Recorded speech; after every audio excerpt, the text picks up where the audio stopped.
guys, welcome back to the channel. We're gonna do a Q&A video right now as I make my pitas. I just got home from the park. I'm just gonna leave names out, so I'm just gonna do my best to kind of knock these out boom boom boom for you guys as we go. So the first question, it's a two-part question. Which exercise do you recommend somebody wants to get started in bodybuilding? Okay, so if I had a gun to my head, you only got two exercises, and obviously we're limited on equipment with all of us having to stay inside. Not all of us have a bench or anything else to utilize. So you want to cover, obviously, your upper body and lower body. So push-up and some kind of squat. So obviously the push-up, you're going to work your back, you're going to work your chest, your tris, you know, and secondary muscle groups like your biceps, your forearms, things like that. So you're going to be able to cover a lot of ground with doing a push-up on just getting on the floor, good old-fashioned push-ups. Obviously the squat, keep yourself upright. You're going to activate and recruit a lot of muscle fibers doing that. You're going to activate your entire lower body for the most part. So those two exercises, absolutely for sure. And then your second question in this paragraph you wrote me, favorite guitar when it comes to number of strings, 6, 7, and 8 strings. I love my 8-string. I obviously love that new 7-string guitar that Stu over at Saw Guitars built for me. And got all the weapon-looking 6 strings that I had. But if I had to pick like my favorite body shape, it's always going to be a flying V. I would have to, because you got me on the spot thinking, you know, as we're going live. I always wanted Pat O'Brien, so I seen it in the live cannibalism video. He had a custom BC Rich 7-string V, and to this day, I will always want that guitar. I love that Beast headstock. I would like to take it a step further where he's got like his own, it's like a Beast Widow headstock. You guys out there that have seen pictures of Pat playing that guitar, you know exactly what I'm talking about. So it looks like a Widow headstock, but it's got the full fins on the beast look of a headstock, but it has that little point in the center, and I just think it looks much more demonic that way. So that coupled with you know, either the Junior or the Speed V version of that 7-string. Always wanted that guitar. Will always. I'm hoping before I expire that I end up having a guitar very much like that. So that would answer that question for you. So let's move on.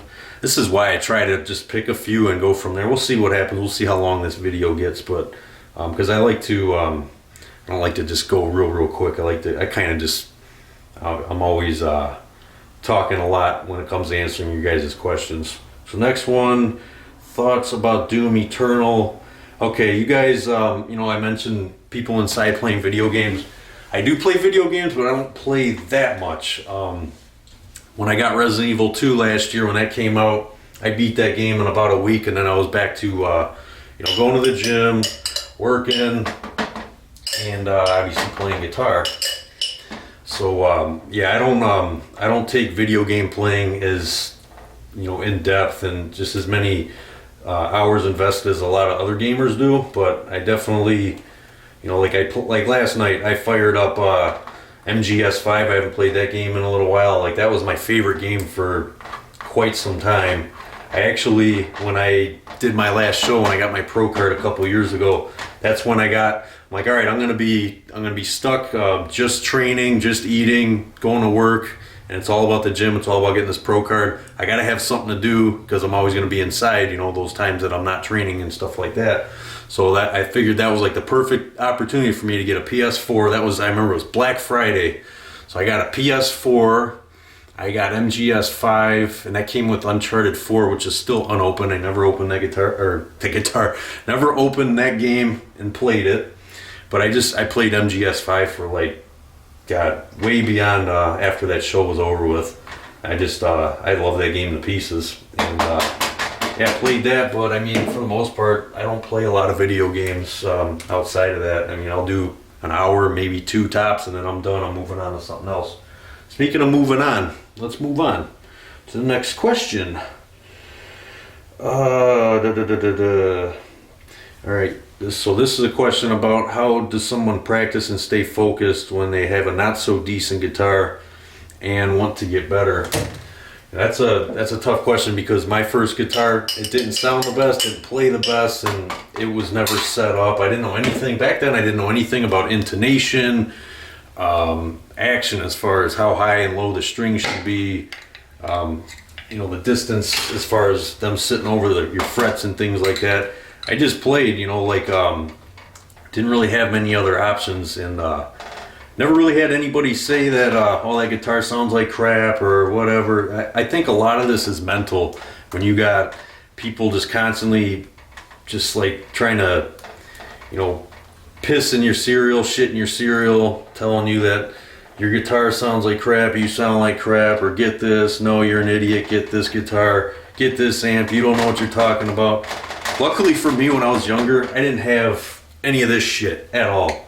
It was me and my guitar, so however it sounded, however I sounded, didn't really know, didn't really care, I just did it. And I think that's very, very important when it comes to, you know, just plug your guitar in and just play. Just time and repetition doing all this stuff. I mean, yeah, obviously it might be a little bit frustrating. It's a little bit more difficult when you have like a cheaper end guitar. Like my first guitar was that Lady Luck. I still can't find any pictures of that thing. But yeah, that Fender Strat copy that I had, that wasn't the best guitar, but I mean, it got the job done for a little bit until I was ready to advance to the next guitar, which happened to be a Jackson JDR 94, which was a pretty nice guitar. I mean, but it wasn't overly expensive. So yeah, just, I mean, make do with what you got. That's all you can really do until you're able to save up and get yourself a little bit better guitar. Like that recommendation that I had to my buddy when he got that Schecter Platinum Pro, that C1, very, very low, very affordable guitar. You can find, there's tons of them used, so you can get those for a few $100. They got decent set of pickups, which are the EMG 8185 set. I like those pickups a lot. Some people feel like they're not the greatest pickup, but you know, everybody's got different taste buds on what they think sounds good and what doesn't. My bad, got a little sidetracked, got a little lost focus there for a second, but we're back. So to piggyback on what I was just talking about, with what you have, you just got to have that heart and just keep pushing forward. Know that you're gonna have a better guitar, you're gonna have better equipment in your near future. So just make do with what you have and just keep that heart there and just keep playing.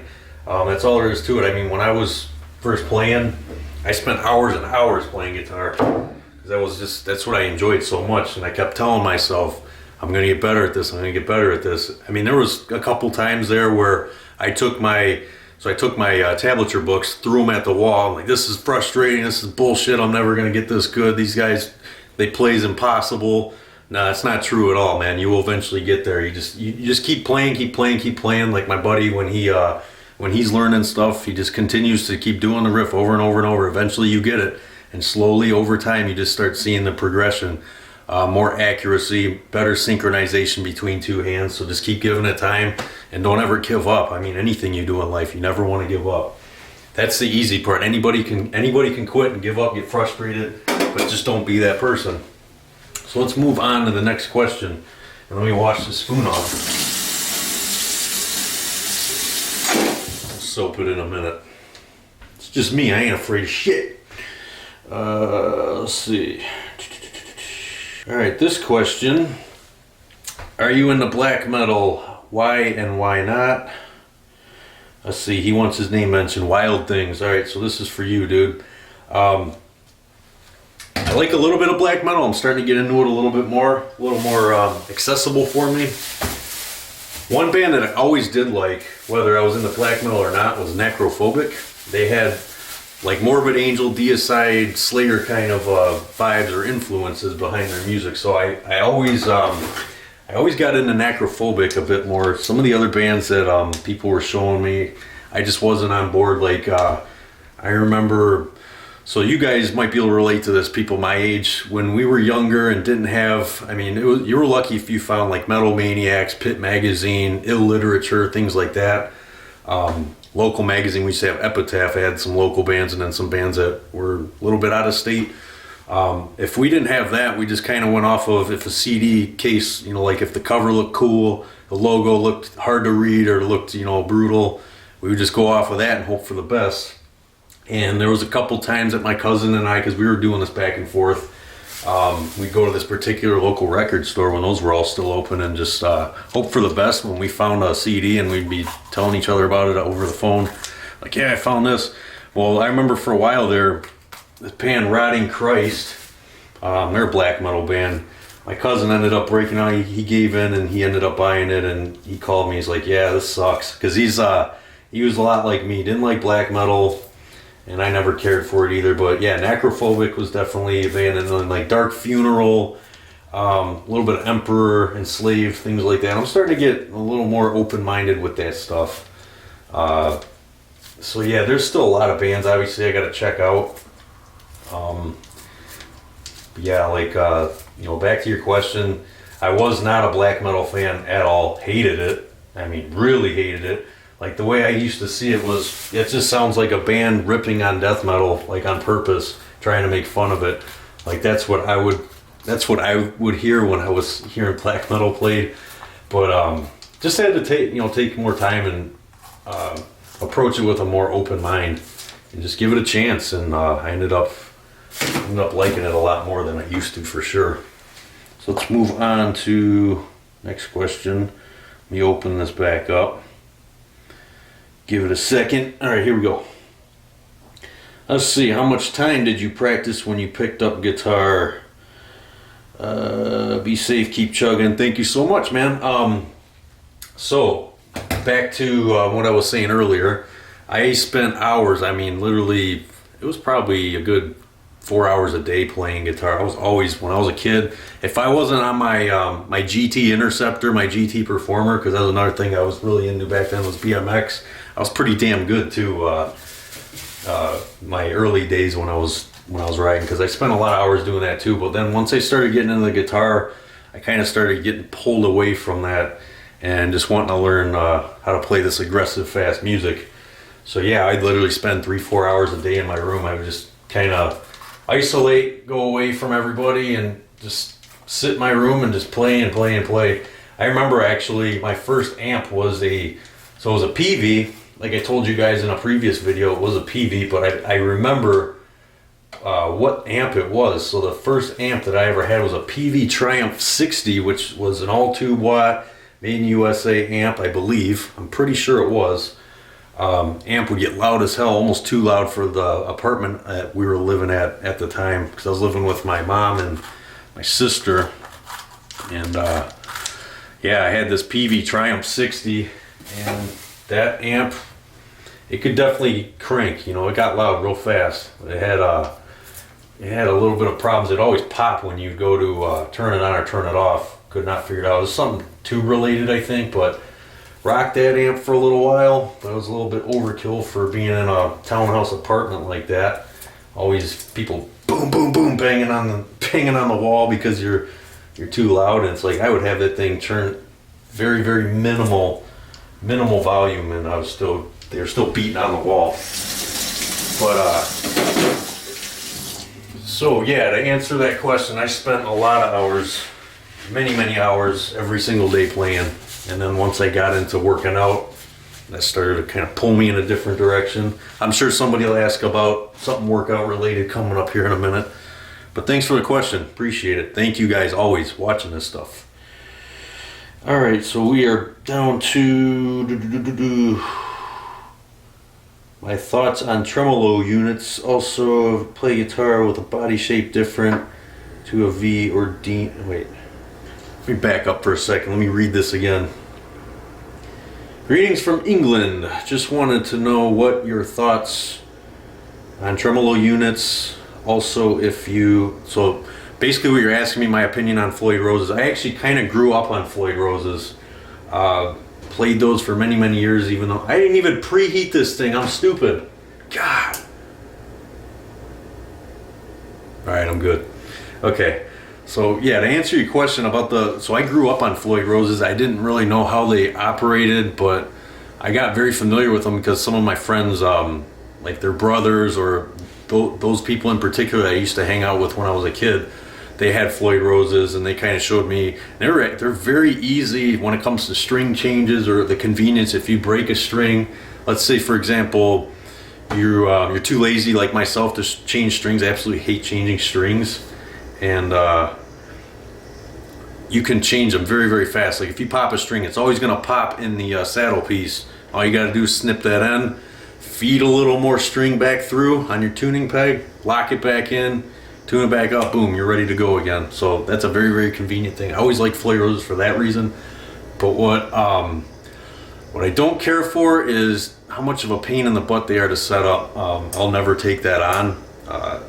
Actually, the Floyd Roses that I have on my current guitars, I'm just gonna block them, the ones that are not set up yet, just because I don't want to have to deal with that shit. But I mean, I like them for their versatility. I always, if you can have a lot of versatility in an instrument, I say go that route, because those Floyd Rose bridges, once they're set up, if you have somebody who knows what they're doing, which I don't, if you have somebody who knows what they're doing, set it up properly, thing's awesome.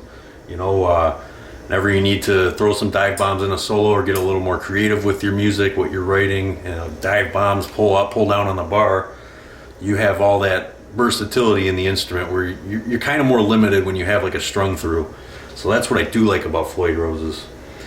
Let's see. If you had to play guitar with a body shape different to the V, what would it be? So pretty much what I have, that Beast, that BC Rich Beast that I have on the wall, I've always wanted that guitar.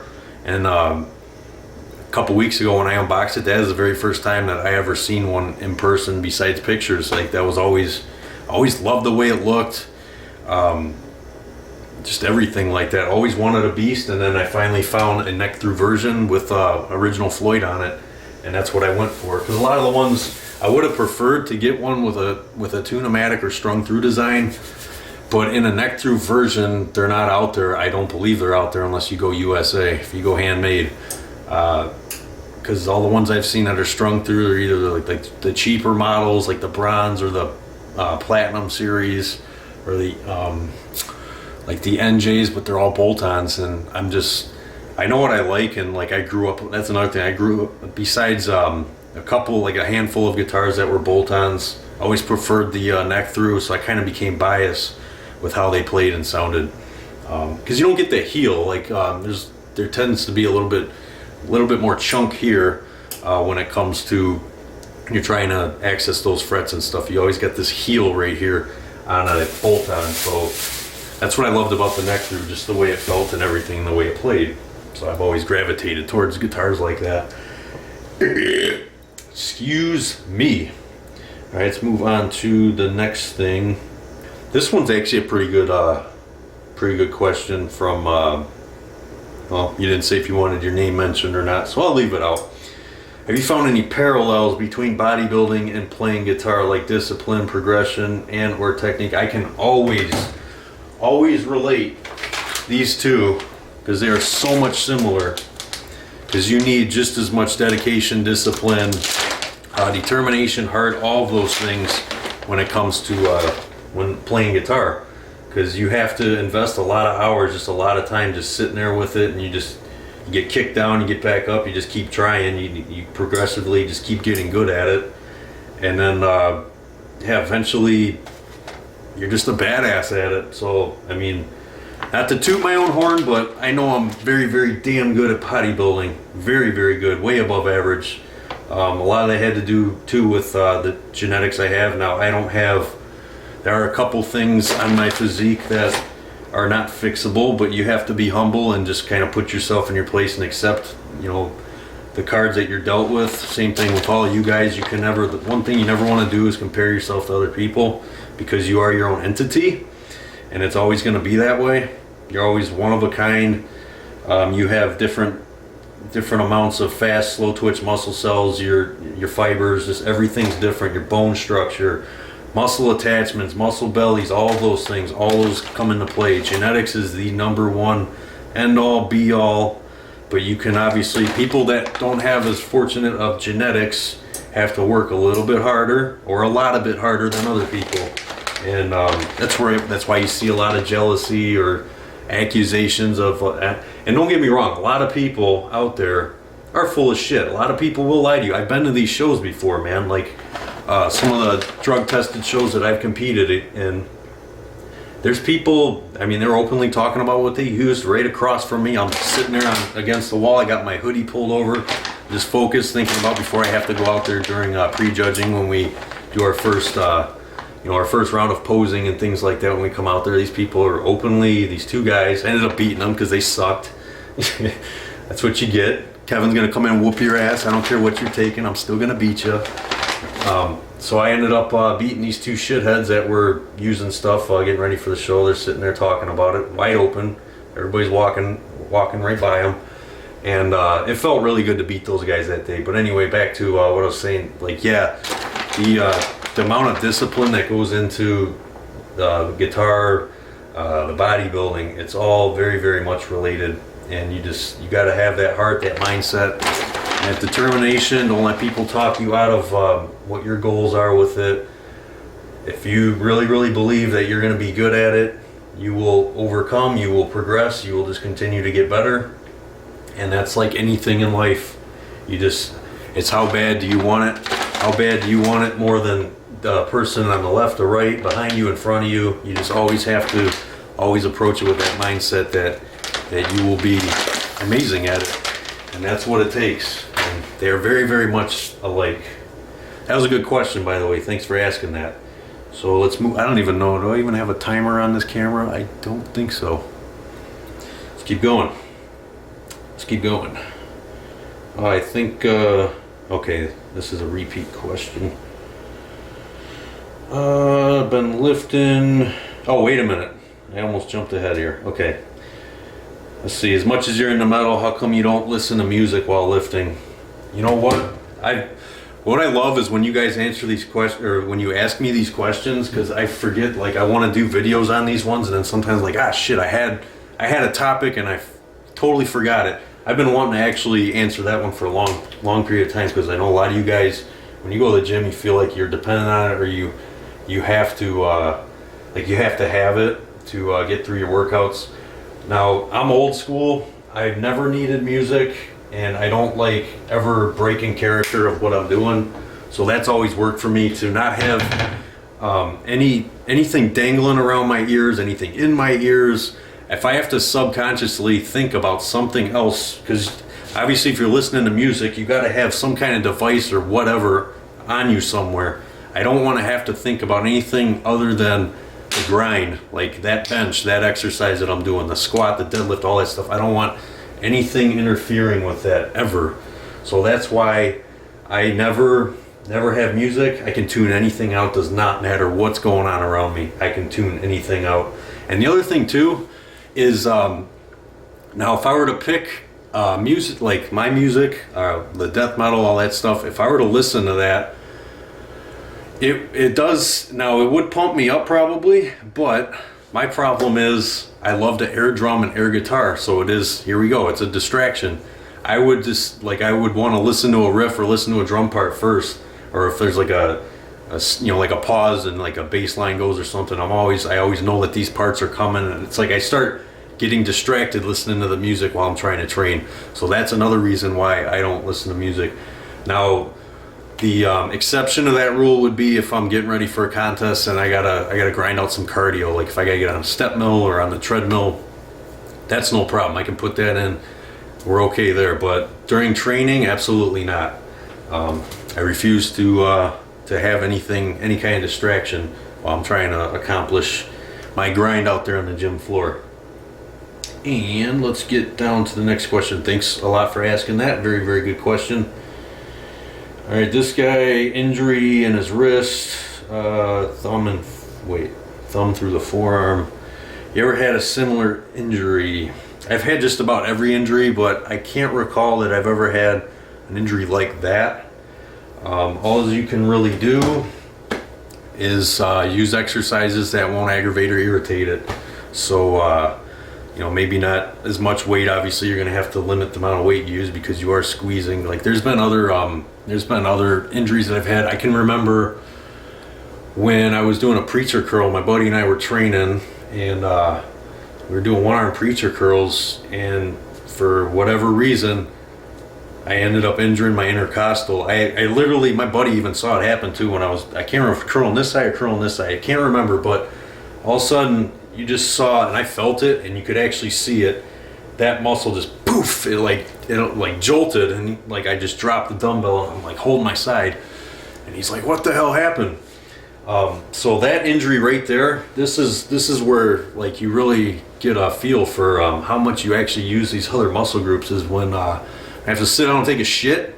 Oh yeah, like you really realize how much you're using these muscle groups, and you don't even realize it. So when that injury happened, really opened my eyes to just how much you use those other muscle groups and things like that. So that ended up happening. But to get back to your question, I've never had an injury, that you're going through right now. So I wish I could help you, but my advice to you would just be lighten up on the weight and just use certain exercises or angles that won't irritate and aggravate it. And that's just going to be experimentation. Figure out what you can and can't get away with, and just work around it. That's all you can do. Thoughts on doom metal? Do you like any doom metal bands? Never really listened to too much doom metal. There was a band back when I had it was like a Relapse Records sampler. There was a couple doom metal bands on that from back in the day, but I never really got into it too much. Now there is a band, it was their first CD, I think it was their debut, a band called Flesh Crawl. There's some pretty good doom metalish kind of riffs in there. And if I were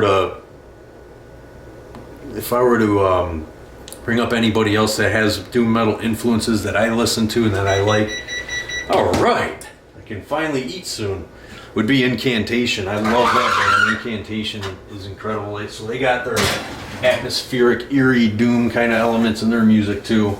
But if that's like the primary focus of the music, it's like too slow, too long kind of thing. So it's almost like those riffs overstay their welcome. So I never really get into that too much.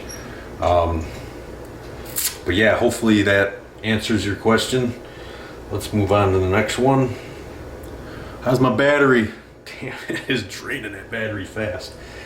Are you a Glenn Danzig fan? Do you like John Christ playing?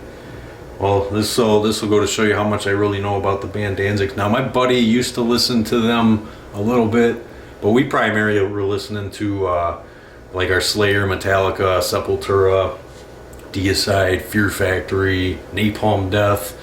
So like that's where I picked up a lot of music. Was this guy and his brother, they were listening to stuff like that. But he listened to a little bit of Danzig because like he was aware of them. We were aware of them because of like Beavis and Butthead, or his brother listened to a little bit of Danzig, but not too much though. So I'm not really much of a fan of that kind of music. So let's skip over to another one here. This will probably be, I'll probably be wrapping this video here up in a minute. So we got a two-parter question right here.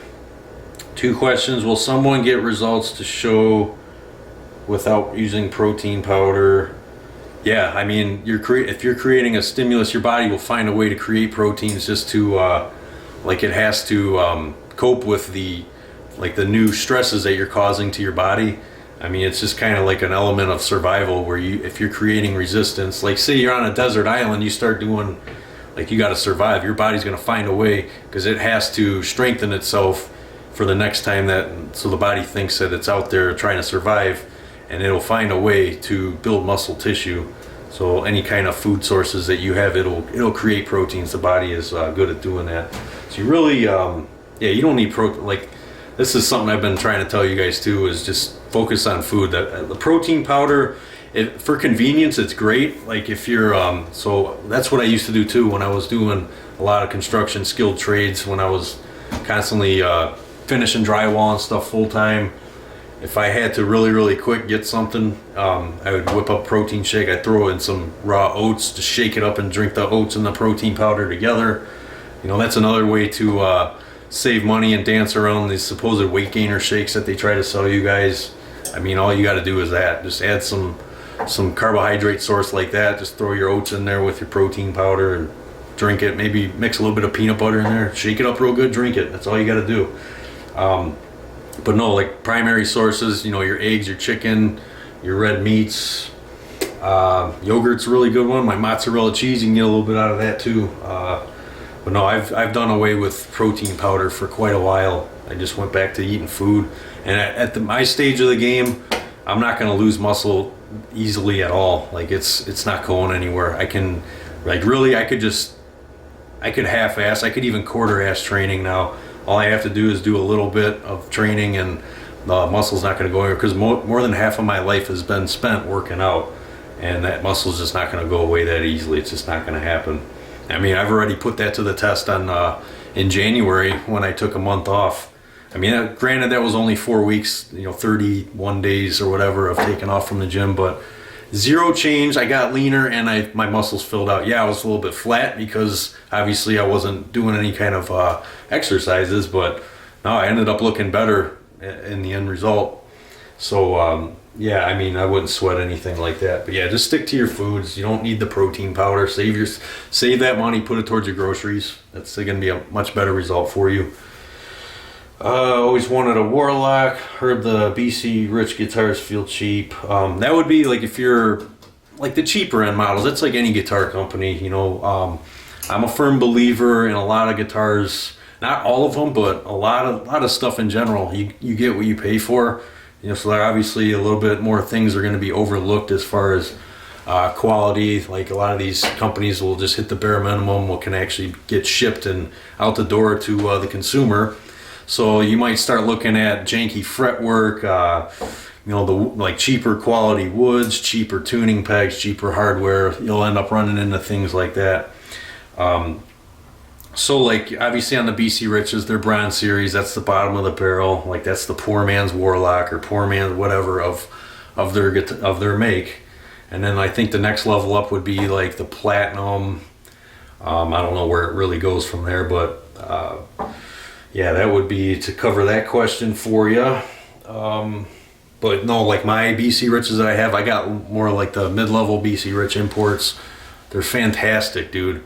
Like those are some of the best guitars I've ever had. Best playing, best sounding, setups, holding tuning, holding intonation, fretwork, paint jobs, you name it. Amazing guitars. I don't work for BC Rich. I'm not endorsed by them or anything. I'm openly giving you my experience, like a player's review of their guitars. Phenomenal. Let's see, how much would you spend for a great BC Rich Warlock or V? Now with me, a lot of people are like this too. I don't feel that a guitar should be, like when you start getting into like the, I don't know, like the $3,000 range, that's a bit ridiculous for a piece of wood with strings on it, in my opinion.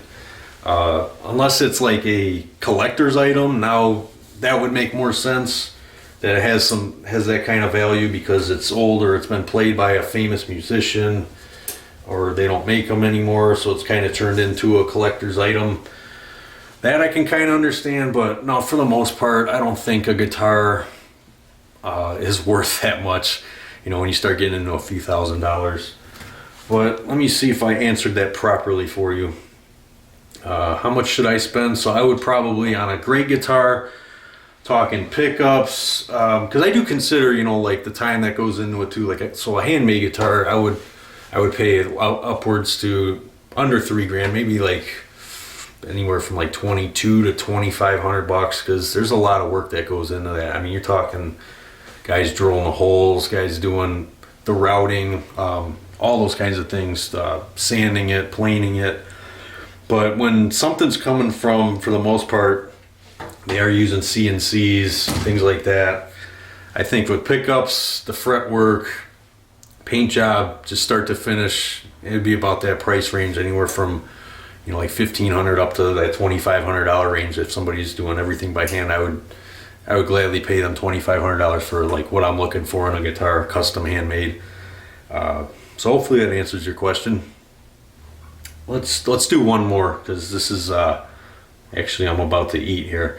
No, I changed my mind because I got one more minute, and I'm gonna cave into these pitas here because I'm hungry. I went like 4 hours without eating. I'm pretty hungry, so I'm gonna cut the video right here. So we will continue on after that one, that last question. I'll keep going for you guys.